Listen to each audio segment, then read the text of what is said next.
So it's a pleasure now to introduce Ian Wright.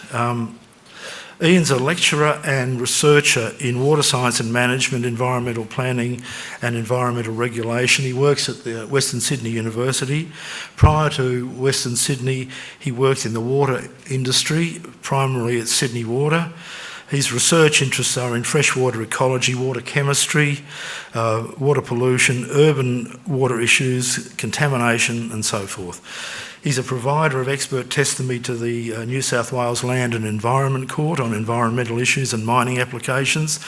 And as some of you may know, he has a substantial media profile in public awareness and advocacy, PFAS contamination, public health concerns, and he has numerous appearances on the ABC and Nine Media. Ian will speak to us for around 40 minutes, and he's very happy to take questions thereafter.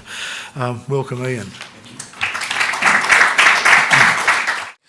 Well, that's me in my natural environment, my natural habitat. And it's been a bit like that for about 55 years, I'd say. I'm the youngest of 5 kids, and I frequently got the advice, go jump in the creek. So I did literally. Also, it's lovely to be asked to do something like this, because I think for the first 18 years of life, no one ever asked me my opinion on anything, ever. I was told a lot about what to do, though. I had a hunch that there was PFAS in that pond. We had been looking for a while, and I was alerted by a contaminated platypus that PhD student Catherine Warwick found nearby. We were right. It is. I'll tell you a bit more about that at the end. But to take a good sample of PFAS, some of it is in the water, but a lot of it's in the sediment. So this isn't very scientific, but I take my shoes off and by braille, I feel the sediment. You need fine, oily sediment. That really hangs on to the PFAS. I wouldn't advise it in all waterways of Sydney. What is PFAS? I'm not a chemist. So my undergrad is actually agriculture, where I first got exposed literally to a lot of forever chemicals in the cotton industry. PFAS is very small, and it's based on a whole series of different carbon chains with this fluorine bond. Brilliant. Really, really good. Moisture resistant, oil resistant, long lasting, numerous uses, very profitable. Very, very profitable. Also, they don't break down, and they're everywhere, and they're in us and everything. Forever chemical, but they're also the everywhere chemical. Products that they're in, the things, you know, the moisture resistant, Scotch guarded clothes, Scotch guarded furniture. This really hurts. Pizza boxes, takeaway food containers, dental floss, shampoo. I've got strong feelings about that. And what is scary is we know quite a lot of about 4 or 5 of them and the hazards associated with them. But I get different numbers every time I search. It's around 15,000 and counting. 20,000. Oh, 20,000. Yes, do I hear an advance on 20,000? I think this is one of the weirdest areas I've ever worked in. The science is challenging, but I actually think the science is the easiest part. The human elements, the governance, the management, the media is bizarre. If I could, I would describe this as a multi-headed monster that sort of spins. But a really big part of this is media. Has anyone here seen Dark Waters? Not a lot have. Okay, some have. It's your homework. Watch Dark Waters. Although, a warning, it's not uplifting. So perhaps if you've got euphoric sort of feelings and you want to come back down to earth, watch this. It's based. If you were doing this in my class, I'd mark you down. I can't stand lots of words on a slide, but it's based on a real case study. An environmental lawyer who took on DuPont because a farmer's cows were getting sick and dying. they were exposed to PFAS waste. Cows, my undergrad degree is agriculture, I'm pro-cow. You don't want to hurt cows. And DuPont did an investigation and accused the farmer of mistreatment and not looking after the cows. The cows were trying to help us out, that there's something going on here. And that was linked to contamination in the water. Wilbur Tennant, West Virginia. And I want you to notice this line here, an unusual white foam. And don't let that stop you having a bubble bath or using shaving cream, but an unusual white foam. I'll come back to that. And that was dramatised, and that was the Dark Waters movie. Came out in just before COVID hit. So I think quite a lot of people might have had a bit of a doom scrolling sort of movie experience there. Trouble is, it's real. And one of the outcomes is the contamination. How does it get into people? Water. Water is one of the big ones. It might come through Teflon, cooking equipment, containers, treated carpets, etc., but water, drinking water. So last year, a lot has happened in about 16 months in Australia. Questions started getting asked. What's in our water? That's Warragamba Dam. We are almost uniquely exposed because 90% of Sydney's supply comes from this one single storage. What's in it? The questions were asked. This person, Carrie Fellmer, a journalist, has done so much in this space. And I'd have to say, as a researcher, she has been a really important element of pulling apart, highlighting the problems. She wrote this article on June the 11th last year, and this set shockwaves across the water industry, but also government and industry in so many places. Because there's a thirst for information, no pun intended, what's in our water. So she pulled together information and highlighted non-compliance issues because the US EPA in April had just introduced the toughest regulations in the world for PFAS in water, highlighting extremely tight guidelines. And in fact, they acknowledged for the first time, first government authority around the world to my knowledge, acknowledged there's no known safe level. A bit similar to lead, which is a cumulative neurotoxin. There's no safe level. I think she's awesome. I remember her contacting me and I was terrified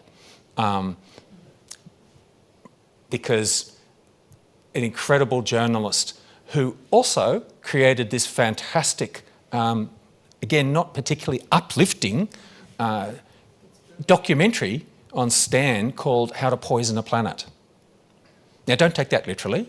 How to Poison a Planet, incredible journalism. And I've read a lot about Carrie Fellner. I've had a lot of discussions with her, but I've read a lot about her shoe leather journalism, and particularly with the Williamtown Air Base and the PFAS contamination there. And she wrote an article which isn't behind a paywall called The Sorrow of Cabbage Tree Road, and probably one of the most powerful articles I've read on PFAS in Australia. So she went down Cabbage Tree Road, which is in the vicinity of the Air Force Base at Williamtown, north of Newcastle, in the Stockton Sands area. And she went along talking to people and documented the human stories and clearly a very large number of unexplained and unusual illnesses, which helped alert the authorities, and that keeps happening in this space. And I'm quite privileged that I have participated in this as well.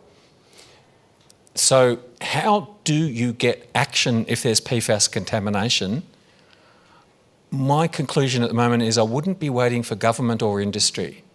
And I don't know how much time I've got around. I do a lot of work on mining. I write papers, that's good, about 10 people will read them.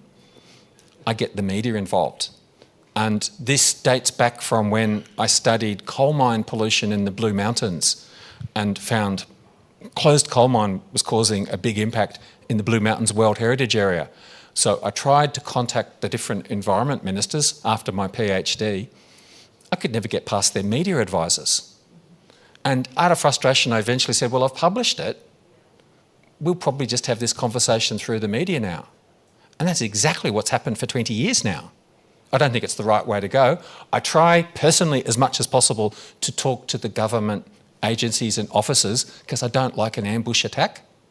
And I still do that. But if I want something to happen in action, which is what I want, I have to go to the media and always talk to the community. This story with Carrie Fellner looking at, this is the traditional owners at Wreck Bay.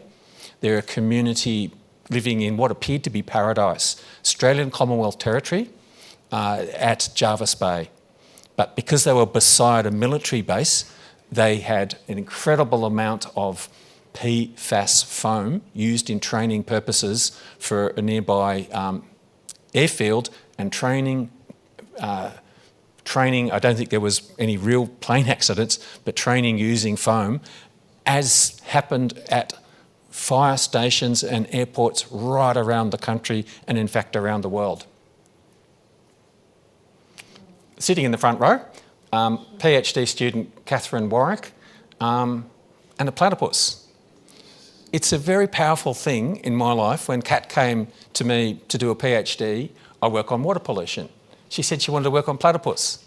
I said, you won't even get to touch one in your PhD. Try to get the ethics approval for that. Well, she did. It's a great thing if you tell people what they can't do. That is also a sentinel in our waterways for how healthy they are. They are a top order consumer in Australian waterways. And by the way, we've got a zero killing of platypus policy in our group. They're not harmed.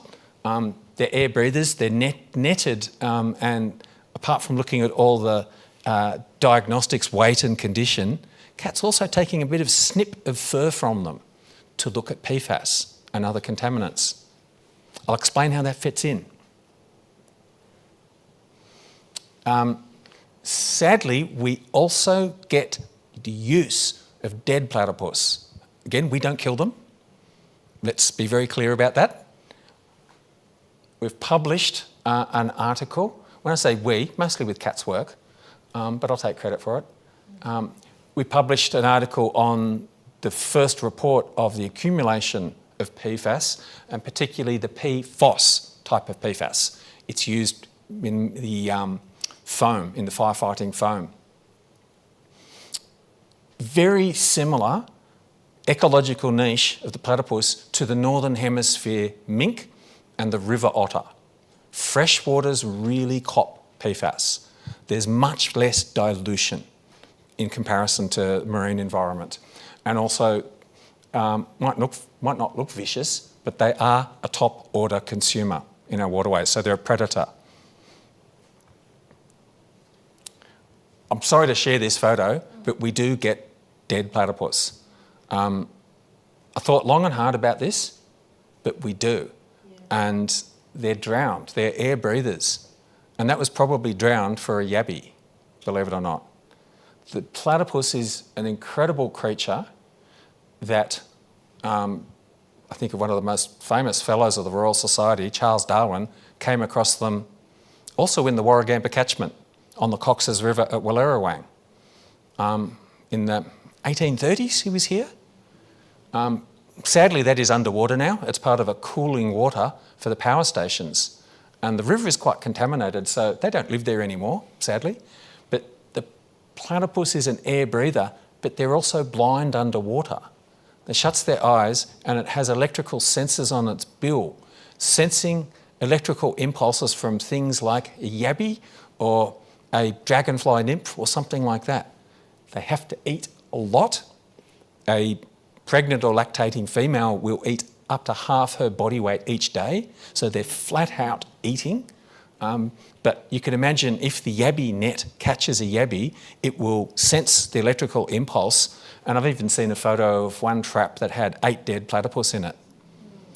We all know in the industry that they are endangered and they're retreating from a lot of their habitats. And it's very sad, but thanks to an association that Kat and my colleagues developed with the zoo, we got access to dead ones that can provide an incredible insight. So she dissected them, or the zoo did, and looked at the liver. The liver is where PFAS accumulates. It's at incredibly low concentrations. This is the Wingecarribee River. We all have a stake in this because it's part of the Warragamba catchment. And it's about as clean as it looks. But it is also a hotspot for platypus. One of the dead platypuses that Kat studied with the third highest PFAS was here. And it was actually a bit further downstream. This is near Burradoo, and a bit further downstream at Berrima, which is a real hotspot. A dead platypus was found with the third highest in the state. So this part of the Warragamba catchment, it's a very big catchment, but these waterways help sustain. That Warragamba Dam was built in 1960. It sustains a population, a consumption about 5 times more than it was at the time it was built. So we knew that there was PFAS there because the platypus told us from the other side. The liver sample, that's where it accumulates, showed us it was very high. Here are some of the other locations. So this was platypus B. Kat gives real names to the living ones, which afterwards she'd be happy to tell you. Helps if you like Harry Potter. But you can't really give names to dead ones, can you? So this was B, and 2 others. One was found up at Arimba in that pond, near that pond I was wading through, and another one in the Hunter Valley. This is not a study you can design. You just need to wait for the dead platypus to come in and then find out what's there. But Carrie Fellner wrote that article in the Sydney Morning Herald, and then the same day, Kerry Chant, our Chief Health Officer, said she had no concerns about our drinking water in New South Wales, but she announced that the Australian PFAS guidelines for drinking water were going to be reviewed. Those guidelines are set by the National Health and Medical Research Council, which is fantastic. But at the time, there was no public knowledge about PFAS in Sydney's water supply, except North Richmond, which is close to the North Richmond Air Force Base. The guidelines, the Australian drinking water guidelines in the water industry are basically the umpire's rules. This is what clean water should have for drinking. They're reviewed all the time. They really are important. This is the standard we expect. It gets tougher and tougher every year. They have now been updated. The thing about the guidelines and about the media, let's just talk about how we measure PFAS in water. Parts per trillion. I mean, can you conceive of something so small? A part per trillion. It's quite incredible that chemistry, analytical chemistry, can measure at this level, because one drop is, for 1 part per trillion, if you put that in 20 Olympic swimming pools, that's 1 nanogram. The US guidelines are 4, so that's like 1 drop of PFAS in 5 Olympic swimming pools. It's an incredibly small amount, incredibly dilute. So how could that be dangerous? Because it accumulates. 1 second, a trillion seconds is 31,000 years. A trillionth is such a small amount, but it is dangerous at that level. Here are the guidelines at the top for the US. In April last year, they announced, we don't think there's a safe level, and particularly for 2 of them, PFOA and PFOS. I'm not going to pronounce them. I struggle with those names. I find the acronym easiest. The Australian guidelines have changed. They were much, much higher. Then draft PFAS guidelines came out for drinking water, and they've just announced, and I'm so happy they're now doing them in nanograms. Previously, there was a whole lot of zeros in it because they used micrograms, which makes it difficult. So where is the PFAS in Australia? There is no central government mapping of this. Accidental or deliberate, exactly the same happens in America. In Australia, a voluntary group from Friends of the Earth document this, and they're fantastic. And you can go online and look at this map, hit the icon, and it will go right down to individual rivers and towns, because there's a tremendous yearning for information from the community on this. But we leave it to volunteers, and many parts in this space is actually carried out by volunteers. Then this news came only 13 months ago. The news quietly slid in. It was actually July last year. The news quietly slid in. Sydney Water sheepishly put this up on their website. There is PFAS. We've changed units, by the way, because it looks much better with lots of decimal places. So we've gone to micrograms rather than nanograms. They're close. They're only 1,000 times difference. And Blackheath, Katoomba are fed from the upper Blue Mountains water supply, and those levels of PFAS would fail the US guidelines, but at the time they passed the Australian guidelines. Matter of interest, is anyone from the Blue Mountains? Anyone drink this? Okay. Were you concerned about this? I was the first person that the Sydney Water Committee Group ever spoke to, and the blatant lies they told to my face was shocking. Yep. They were just completely dismissive of absolutely all these figures and everything, nothing to see about. Has anyone else had a different reaction to that? That's really interesting. I think it's been, I'd have to say, my biggest surprise in this, when you find a problem, usually government agencies and industry take it really seriously. And water industry is pretty straight up and down. There's a problem, we'll do something about it. This is different. That's really interesting. I found this, I'm sorry to put up words, but I just even found, so this is Water New South Wales. Sydney Water deliver the product, they get it from dams, it's treated, goes into pipelines, sold by Sydney Water, but the wholesaler is Water New South Wales.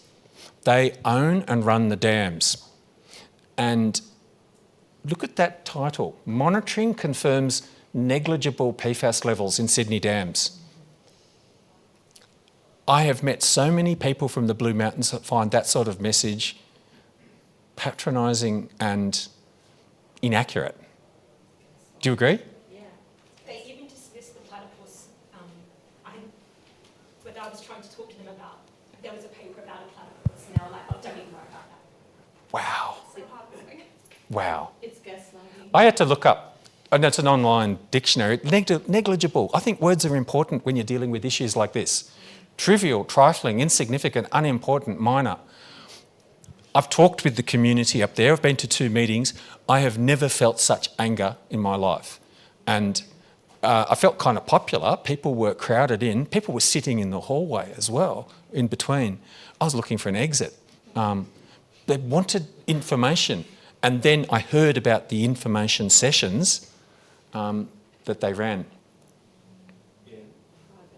Sorry. I've been told those dams are unlikely to ever reopen because they're so heavily contaminated. Doesn't sound like Yeah. Ollie was just saying the dams here, I'll show you a photo in a second, are unlikely to ever open up again as a water supply. I would be amazed if they ever do. I'm absolutely amazed.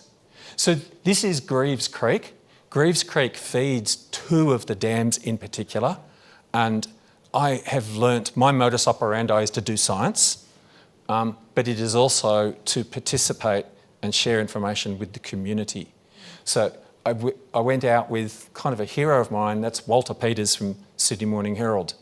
I've done quite a few media things over the years. I've never in my life been out with a journalist and a photographer. That's just not done these days. You're lucky to get one, and often they'll go, "Can you send us photos in?" We're not even going to go out. Walter Peters this is stepping stones on a public access track on Greaves Creek that goes to Walls Cave, and he's taking a photo of foam. White foam. I'm going to keep talking about white foam. We had that tested. It was absolutely loaded with PFAS, about 100 times higher than what's in the water. This is between the two dams. So we're up there, and those they're tiny dams, used to be owned and run by Blue Mountains Council. July 1980, they transferred over to Sydney Water. PFAS working as a detergent then, with the fluoride, etc. attached to it? No, I'll come to the cause, but I'll come back to that, because we actually don't know, but we've got a theory, but it could be, we don't know. And because it wasn't monitored, we don't have much data to go off. So Walter Peters also took a photo. A friend of mine said, "Ian, that photo, you were nearly good looking." And he was really commenting about the skills of the photographer. But I'm thankful Walter Peters also took this photo. I'm glad he didn't use that one. So we went looking. We knew there was contamination in the water. We knew there was contamination in the dam. We went looking and we sampled 2 sites, I thought. Medlow Bath is between Katoomba and Blackheath. It's a very small catchment. And this was the drain. I thought it was at this drain. Had it tested, can you just see the different results? PFAS in one, 23,000 nanograms per litre, and the other was 0. We hit it. And because it cost about $200 a test, we didn't have many rounds in the revolver to test for that. So I made the comparison. At the time, the Australian guidelines for drinking water, the level we got was about 50 times. I have been attacked by the water industry ever since.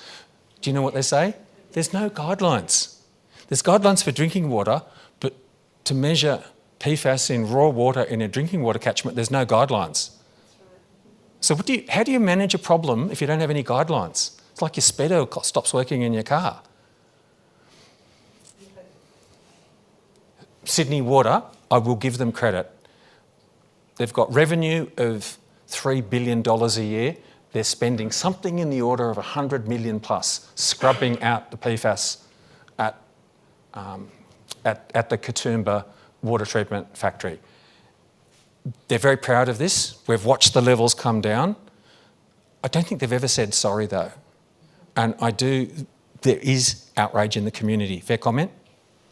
I can't even begin to tell everyone what it was like in the room when people put their hands up, who's got cancer, who's got this, and Yeah. it's I don't want to cry right now, it's really awful. And being in that room with lots of people, it's extremely powerful. I don't feel I've got the training to handle it. Families and kids, it's beyond. I've got to come to that, absolutely. Australian Bureau of Statistics produced really important data only a matter of a couple of months ago. 6,000 lovely people gave blood, so we have an understanding of the background level of PFAS in all of us. It does go up with age. It bioaccumulates. We can take it in. It's very difficult for our body to excrete. So it rises with age, and men have higher levels. Possibly more occupational exposure, but also blood loss and menstruation is associated with lower levels females. This is so important because some of the people in the Blue Mountains and other communities that have been getting their blood tested to look at what's in their system, the medical system wasn't sure what was normal. So now we have this, that's a great help, but in the Blue Mountains, we have the problem. John Dee's not the problem. John Dee is a leader of the community, but the government and the water industry will not pay for blood testing, even though it's likely the PFAS was in their water supply for about 30 years or so. So, yes, it looks like they're preparing for a class action, and there have been a couple of community meetings. This was just a couple of months ago. Some people in the room were here at this meeting. Nick Ahern, a filmmaker in the Blue Mountains, very bravely shared with the audience his PFAS level, which was frankly stratospheric. and talked about his illnesses in his immediate family. And it is, I feel emotional talking about it. Meeting parents who've brought children up that have probably been drinking this all their lives have an incredible concern about what impact that's having on them. And Nick said getting the tests done helped enormously, and others. There are measures you can take. There are medications you can take to speed along. Victorian firefighters give blood to reduce theirs, and that actually works. But They use that blood and they put it back in the Red Cross. absolutely, another story. We could talk for a lot. We think this is due to a truck crash, petrol tanker, in 1992. Fire and Rescue say there was actually two, another in 2002. And John D has some fantastic photos, very confronting, that are a combination of burning fuel and PFAS foam. That's what the fire authorities used in good faith. And they've had incredible occupational exposure, the poor fellas. But the Great Western Highway at Medlow Bath is a very short distance to that dam, which for someone that used to work at Warragamba Dam, we rudely called that a puddle. It's a very small water storage. There's a series of 5 of them in between Blackheath and Mount Victoria, but I have sampled the waterway that was probably ground zero and carried this with incredibly dangerous PFAS concentrations 30 plus years after. I might be wrong. We don't know. We haven't been collecting that data, but it is the most plausible explanation. Also, PFAS has been outlawed for those purposes. How am I doing, timekeepers? You're at 30 minutes. Okay. When I see everyone lining up at the bar and leaving, I'll get the message. PFAS, foam, and firefighting training for airports, for military, for volunteers. That's been a major source of contamination, and they've really copped it as a community as well. Again, particularly the Victorian firefighters is particularly well known. And Mick Tisbury, is that the name? That's right. Incredible person that spotted the problem, particularly those workers that were training the others and were exposed to this every day. Almost like a bubble bath, like this is fun to play in. Who would know? White foam. This was spotted last year in the Ballabula River up near Orange, this white foam. And yeah, bubble baths, sudsy, frothy looking water. It doesn't look that hazardous to me, frankly. Looks like someone's enthusiastically washed their car upstream. But friend, landholder, Francis Vitalik, I mean, who would do this? Grabbed an esky, got this foam and had it tested for everything. I think that cost her about $1,000, including PFAS. I never would have done it, ever. It's just foam. Results came back, that's PFAS foam. That's incredibly hazardous. She would never do that now. She would be wearing gloves if she knew that. And there was an article about it in ABC, and who takes interest in that? Someone like me. I love waterways. With my waders on and my surgical gloves to limit contact, I went and grabbed samples of that foam. In fact, I grabbed about 40 samples of that foam. If anyone goes sampling foam, I know of at least 1 or 2 people in this room that have tried, if you're putting foam in a glass jar, it's like trying to capture handfuls of smoke in a jar. It is the most difficult thing because it sticks to you the whole time. But we had it tested for PFAS, and because Frances is an incredible citizen scientist, she also had it tested for metals. There is a very large gold and copper mine nearby that has generated some concern, the Acadia gold mine. So she had it tested, I had it tested. We have taken a lot of samples of this foam. It sometimes appears like this.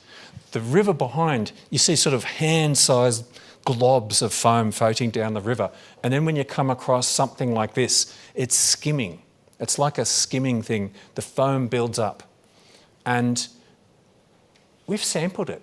The concentration of PFAS in the foam was 20,000 times higher than in the river. And it breaks down. The foam isn't there for long. It breaks down into a liquid. The other thing is, we published a paper on this. The foam is also gluing together metals in the river, and they are increasing in concentration as well. It's bizarre. It's truly bizarre. But this is also how the industry extract PFAS from solution. They bubble air through it, and it's called foam fractionation. And the PFAS molecules stick to the little bubbles of air. A lot of industry uses this flotation technique. And this is my frustration. As soon as we got the first data, I booked a meeting with Tony Chappell, the head of the EPA, and he knows me. I've alerted him to the problems there, but I said, this is really serious. Some of this is publicly accessible, and if you were kids and you saw like a bubble bath in the river, wouldn't you go and have a look? Also, cattle have access to this. Remember Wilbur Tennant, West Virginia dairy farmer, who watched his cows die? The sheep and cattle of this area have access to the river. They could drink, I mean, a thirsty cow will drink 100 litres a day. They could drink that and get a lifetime dose straight away of PFAS. My frustration is, EPA did do a test of the river. There's no health warning. All the landholders, and particularly the irrigators downstream, are incredibly concerned about this. And it's a sort of concern that they don't want to publicly air because it could halve the value of their property or their produce. It's a very beautiful area. This is the Belabula River. I haven't taken Kat there yet. I took my wife Susan there. We walked down there, almost by charm, platypus surfaced. It's one of the only western flowing rivers in New South Wales that has platypus, still. It's also part of the Lachlan River Endangered Ecological Community because it's got Murray cod, and the traditional owner's significance of this river is immense as well. It's important for farmers, for graziers. There's quite a lot of irrigation. Further downstream, Belabula River goes to the Lachlan, so around Canowindra, there's vineyards and so on. In my opinion, it's being managed very, very poorly. Research, and I've just highlighted some, in Australia shows that if livestock have a lifetime exposure drinking 0.003 micrograms per litre, just use whole numbers, come on, that's 3 nanograms, 3 trillionths. That could lead to failing European standards for PFAS in cattle. We don't test that many food products here. Seafood is generally got very high PFAS concentrations, but let's just not export that to Europe. At the moment, there are no guidelines for livestock and water. This is a really good study. By the way, that's half the concentration that humans are advised. So it's just as well that we're not harvested and sent to Europe. Ecosystems do have guidelines, ANZAC water quality guidelines. PFOS needs to be under 9.1 nanograms a litre. Now, we love platypus. I mean, everyone here loves platypus, don't they? Even if they haven't met one. Platypus are fantastic. This is a platypus river. What's the PFOS concentration? We measured it just a few weeks ago. It's between 20 and 30 nanograms per litre. But platypus are air breathers, so if it happens to rise under one of those foam blankets, what's the concentration there? On average, about 300,000 nanograms per litre. How could that go wrong? So I'm back at the beginning. The platypus led us here. This is just beside Ourimbah interchange. So if you're driving up north, halfway between Sydney and Newcastle, you come down a steep hill. Most of you will know it because there's a speed camera on it. Well, you should. And down the bottom, there's an interchange. In 2000, there was a petrol tanker crash, a really bad one. 3 people were killed, hit a car. And I think we've had something like Medlow Bath happen here. I can't find that much information on the media reports, but Ourimbah at this point has a series, it's a small floodplain, and it's got a series of wetlands. And the media report talked about how hard it was for the firefighters to bring that fire under control. 2000, they would have been using PFAS foam. We got the second most contaminated platypus about 1 kilometre downstream. I say we, I mean cat. Thanks, I got a 5-minute warning, thank you. It's also, this area is also part of the water supply of the Central Coast. They extract water from Ourimbah Creek, but I've been there, walked around. It's also a bore field, so they extract groundwater.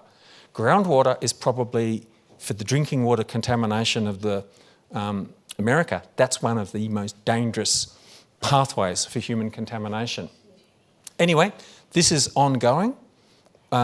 We've tested it. Further up in Ourimbah Creek, we've got it at multiple levels. There's an illegal landfill that is also leaching PFAS, and it's part of the Central Coast water supply. Anyway, I'm going to finish there. If anyone has any questions, thank you. Thank you, Lindsay. We have plenty of time for question before we have to move on for dinner. Chris. Thank you. What alternatives to PFAS and PFOS are there for firefighting foam these days? There are other alternatives. I don't know exactly what they are, but they do need the foam. I've been trained in firefighting myself through national parks. They need it for vehicle, especially for fuel fires, so it sticks. It has a stickiness that helps suffocate it, but no, I can't tell you what it is. Ollie might. Fluorine-free foam, and it was invented here in Sydney. Fluorine-free foam, FFF, was invented here in Sydney by a gentleman called Ted Schaefer shortly after PFOS was banned in 2000. So it's been around since then, 20 years or so, and it works just as well.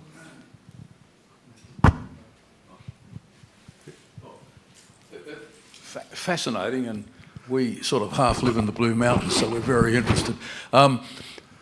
You've documented very well that this is a problem. You've shown an age-related blood thing, which is a bit concerning for those who are at the top of that curve. But you haven't told us how it can actually cause disease as what appears to be a fairly inert molecule. I mean, we fill ourselves these days with inert materials, not too dissimilar in our joints and various other parts of the body. And what spectrum of disease that has been really documented, because otherwise this gets out of hand and can become a very emotional and very concerning issue that someone will latch onto and take it in different directions. So, I mean, obviously that sort of work is critical, and I don't think you've got time to really tell us about that. No, but it's a really good point. And to be honest, that is the overriding line, line for government and agencies, both health and water and environmental agencies in Australia, downplaying the risk of illness associated with elevated PFAS concentrations. I've read enough review articles on the literature, and it's building. It's a very popular topic, and it's building every month. But overseas, there's quite a different view, and I think the most detailed work has been done in America. I would say, and this applies to many harmful contaminants, I don't know exactly what the implication of exposure is going to be, but I do know it's a risk. But we're calling it harmful before we know it's harmful. I think that would be a debatable point. So I'm asking you to tell me why it's harmful. I'm not a medical scientist, so I'm not on top of that literature. Okay, go. Yeah, go. They've done studies on. Excuse me. They've done studies on lab rats that have found liver cancer is a big cause of high levels of PFAS. And then that can lead to issues with kidney and liver function as well. Not really, No, fair enough. If you listen to my last episode of Talking PFAS, I spent a lot of time interviewing American lawyers because Australian lawyers haven't wanted to talk to me in the podcast. I know there's one in the room, but they haven't wanted to talk to me. So I've gone to American lawyers, and I interview a Boston lawyer. So episode 48, and the most important thing there is with litigation in the US. There's a docket in South Carolina. And all the PFAS cases from AFFF foam get sent to that docket now. So if anyone has a claim, it goes there. Anyway, they had 20,000. In 4 years, it's grown to 20,000 claims instead of 500. Anyway, the judge said this is getting out of hand. There's too many illnesses that people are, saying is related to PFAS, like autism, etc., etc. So what he did, the judge, this is a judge in America, said, okay, we're going to allow these 6 diseases. Now, you're going to catch me, I can only remember 5, but kidney cancer, testicular cancer. Now, these next 2 are new, thyroid disease and also thyroid cancer, but thyroid disease has never been counted before. And another new one is ulcerative colitis. That's a new one. So the judge is recognising 6. I'm sorry, I can't remember the 6th one. You'll hear it in that episode. Yes, I think it's preeclampsia. Thank you. Anyway, you can listen to that, episode 48. I've not actually found lawyers particularly good at understanding the relationship between cause and outcome. Okay. Can I start? You have convinced me that PFAS is present. You've convinced me that it's a cumulative poison. Now, would you tell us 4 things that you want done now? I really appreciate that, and I enjoyed the debate too, that exchange. I think they're really valid points, and there is a great deal of uncertainty. When that 11th of June last year, when Kerry Chant was interviewed, I was actually interviewed for that too, and I replayed the interview. It was very confronting. My choice of words was poor. I said the water industry had to up the game. Could I choose better words? But I also said there is so much uncertainty. How do you manage this when there is so much uncertainty? For me, the big one back on June was measure drinking water, number 1. Measure it, make it publicly available. And when I say publicly available, easy to understand, go to the US EPA whilst they still generate good material. It is so clear. It is a scary topic, and it is really quite abstract when you're talking about small molecules and a great deal of uncertainty. So a coordinating government body. We have talked in Australia about having a CDC, a Centre for Disease Control. We urgently need that, in my opinion. Part of that function could be a Commonwealth EPA, which we also urgently need, in my opinion. As a national clearinghouse, because the issues aren't that different from state and territory to each other. So number 1, measure it, map it, don't leave it to Friends of the Earth to have to make that information is available. Where you find contamination in drinking water, assess people's blood. And that seems to be a problem everywhere, that there is this resistance to measuring it. So how can you document the impact or the risk of a contamination and disease in a population if you don't measure it? And it casts a long shadow.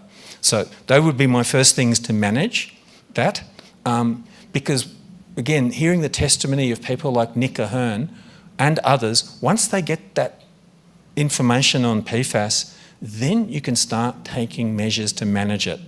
And even if that's like John D installing water filters, I'm not 100% proud of this, and I don't know it was the right thing to do, but communities in the Blue Mountains were so worried, they've gone out and started drinking at local springs. And they convinced me to go out and measure PFAS there. people are confused and worried. So having monitoring and then offering helpful advice on how to live with this, and if it's bad, what you can do about it. Does that sound reasonable start? Thank you. Ian, could I ask one? This sounds like the class of problem that authorities would rather go away. Yes. How does one bring it to their fervent attention? I think that's I think that's a great point, and I think that's why running nights like tonight are so fantastic. Frankly, 40 or 60 people, aren't we? I mean, very powerful people, though. I just have to. Sorry, wait for a microphone, please. Oh, sorry. Sorry, I've been doing this for 7 years, and I'm only just receiving payment from sponsors now, but I've done it as a volunteer journalist for 7 years because it is a big issue. And the one thing I've seen over and over that is so annoying is I've been to the environmental conferences that happen all around the country, and many times, and I say many times, when they've found out I'm in the room, they've said, you can't record any of this, even though I had permission to be there from the organisers. They said, you can't record any of this. And it's the water people. It's the water people. It's the government departments that should be making it transparent for the public in Australia. And that's the job of a journalist, right? We go and we ask the questions and then we can help the people. But I've also been put under Chatham House rules at events. That means they can, when they find out a journalist is there, they can just say you can't record anything. You can do your own notes, but you can't communicate it to anyone. So these are the things I've been up against. I've asked questions and then been in trouble later with the organisers. So it's not an easy place to get questions. So if you're in the community, you've got no chance. Yeah. And there aren't any advocates out there for you in political circles? I always find politicians in opposition happy to talk to me. Right. No,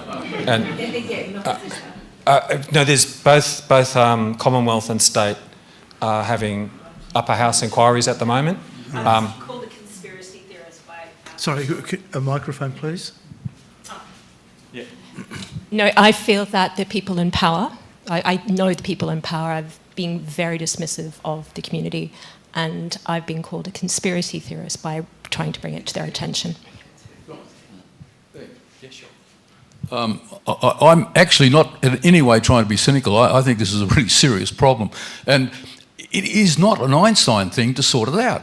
I mean, very simple things. For example, take a population in the Blue Mountains that just use tank water, measure their levels, look at people using general water, and then do a proper assessment of their health status.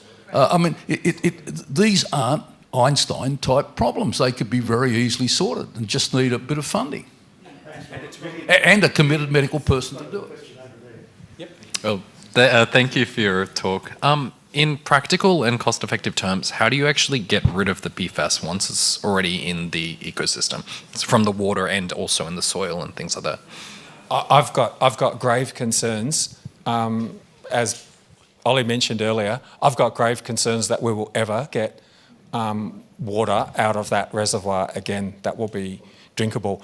So much more I could have said. One of my concerns is also it's going through the reservoirs down the Greaves Creek into the Greater Blue Mountains World Heritage Area. We've actually told UNESCO that the Commonwealth will look after the World Heritage Estate if the state doesn't. But I don't know, without a mountain of trucks, it'd be like a mine site to get rid of it. I really don't know. I know they're trying in places, and again, every time there's a contamination, how we manage it is another case study that we need to learn from. It's kind of like adaptive management. I really don't have that answer, but I think we need to follow what's happening at Catherine and Williamtown and how they're treating that. I don't know. Do you want to add to that, Ollie? What are your thoughts about Williamtown? Are they effectively... My number one thought is that we don't seem to have learned the lessons. That problem started in 2015, and it took 4 years to get a settlement for those people, And then there's been no progress ever since. And we've got other communities that are now having exactly the same issue, and we seem to be back at square one, and we're still having debate about whether it's an issue or not. Well, there needs to be more progress. Yeah, absolutely.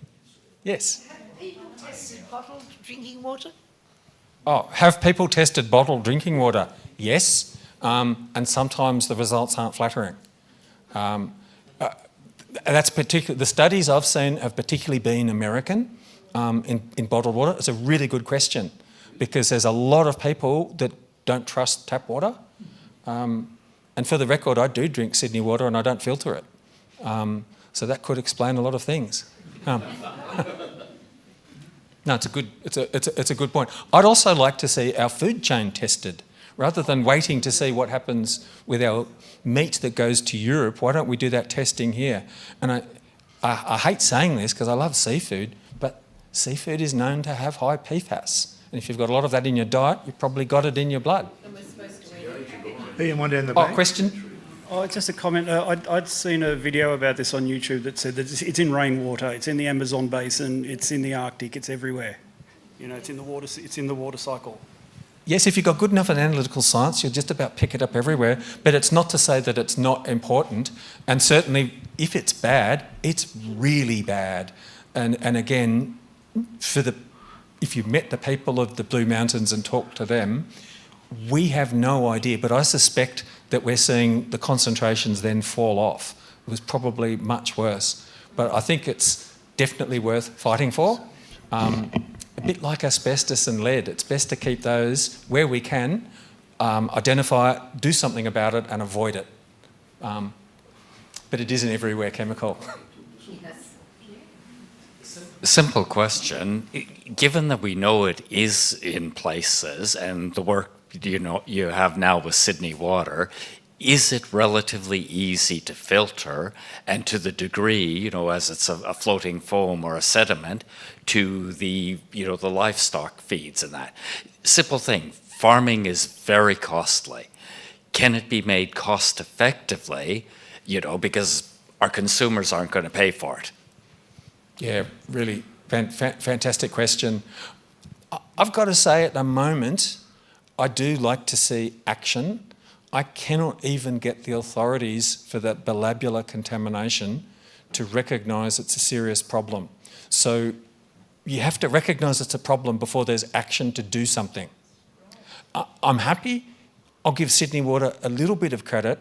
When the wave of public angst and journalists like Carrie Fellner and others, Xanthi Gregory from ABC's done a lot of great work too, but when they eventually started measuring PFAS in the water, by the way, they'd been measuring PFAS in sewage for 5 years before that, and they'd done risk assessments without actually measuring a sample. We won't go there. But my frustration is if you can't recognise it's a problem, there'll be no solution. But the foam, put up litter booms, oil booms, collect that. The problem is also the solution, and start collecting that. Enhance the bubbling to create the foam. By the way, foam only stays on the surface in winter. So we are in the foam season at the moment. So don't go swimming in the Bilabular River, which is about 6 degrees at the moment. No, but thank you. We don't explore solutions until we recognise it's a problem. Yes? So what you're saying is essentially they're going to drag their chain till the concentrations go down enough or people die off, and then go, yeah, it never happened. If we're going to be cynical with it. They are definitely kicking the can down the road. Can someone in the next round of government look after that? It took so much pressure. Think about this is Sydney Water. It's the biggest domestic water utility in the country. $3 billion a year revenue. Makes a profit every year. That's not a bad thing. But think about the small country towns.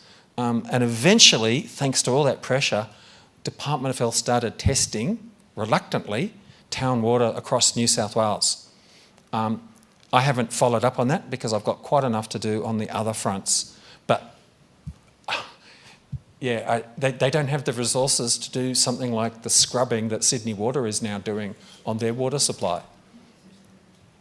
Ian, one at the front. Thanks. I'm a chemical engineer and I've worked in the chemical engineering area a long time. I'm absolutely convinced by the data you've presented. I've read quite a bit about the 3M situation, and 3M used to be a highly regarded company and I don't think it is anymore. But I am deeply sceptical about the class action industry in the US, which is fundamentally a model of, if I get 500,000 people and get them $50,000, I get $1 billion and I take 20% of that and I retire comfortably. So I'm very sceptical about the class actions that are taking place in America, having been involved with a very large one myself 20 years ago. I think the thing that has to be put before the authorities, though, is why we want to control PFAS. And the answer is that we need to understand what its impact is on health.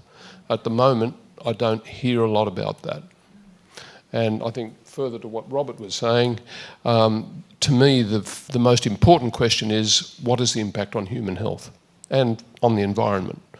If you answer that, then all of a sudden, the other questions become almost irrelevant, because once that's established, you've got to do something about it. And, you know, people drinking at the moment bottled water because they don't trust Sydney Water, they've got to be crazy.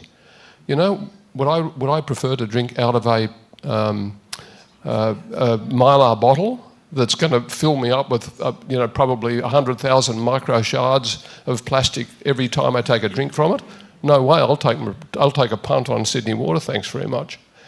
So, to me, it's almost the problem's the wrong way around. We've got to demonstrate the threat to the environment and to human health, and then say, okay, we know this stuff's there, so we've got to get rid of it. You'll hear it all in the podcast. Demonstrating it. Really good points. I think that's a really good summary. I can understand all of those.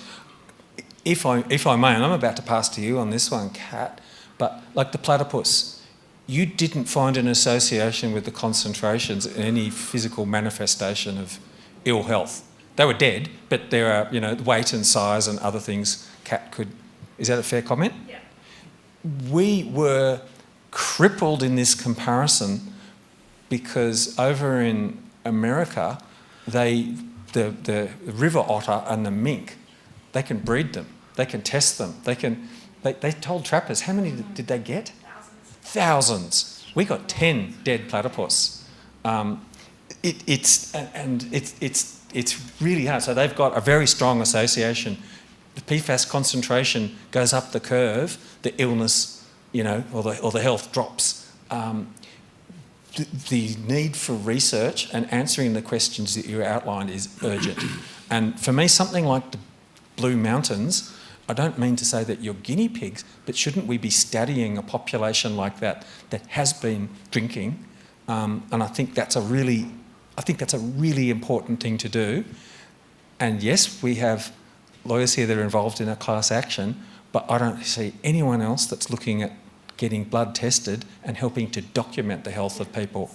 I'm hearing from all levels of government, it's not a big problem, we're not going to do the testing, look over there. That's right. And that's what disappoints me. There is ecological research in Queensland. Excuse me, one behind you. What we have seen with these community meetings is a very simple show of hands who's got cancer and anecdotal of families and things. None of this data is being collaborated by the doctors up there.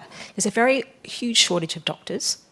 I myself have struggled to get a GP up there in 7 years. I've had one appointment with a doctor that got their degree back in 1974. PFAS, what's that? Do you need penicillin? Okay, I can't help you, you know.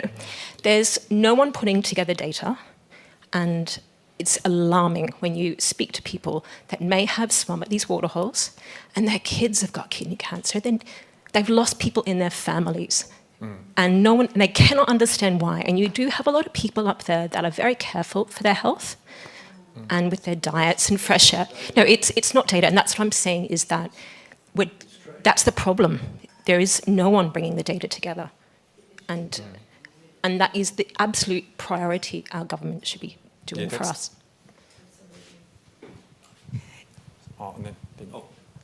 Sorry. No, thanks, Dan. I guess my question is in relation to the safe level of PFAS in drinking water. So there are guidelines. So I'm assuming those guidelines are based on some research that says anything below this is relatively safe, anything above this is not safe, and there's a scale of how unsafe it goes. So to say that there's no evidence that there's that PFAS levels is causing ill health is probably not accurate, is it? There must be some research that says there is an impact on human health in order to have guidelines which say that this is safe and this is not safe. Yeah, I absolutely. And my reading of those review articles is there is a link, but it's one of those risks. As the concentration in a person goes up, the likelihood of ill health also goes up.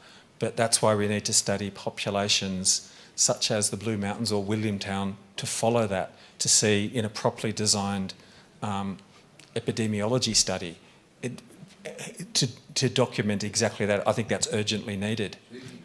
Do we have any more questions, or anyone else want to make a comment? Are PFAS naturally occurring anywhere, or are they totally man-made? Totally man-made. Good question. Thanks for such a brief question too. That's nice. No, it's really good, and it's been a good debate and exchange of views too. Anyone else want to make a comment or ask a question? Sure. The freshwater turtles are being affected in Queensland.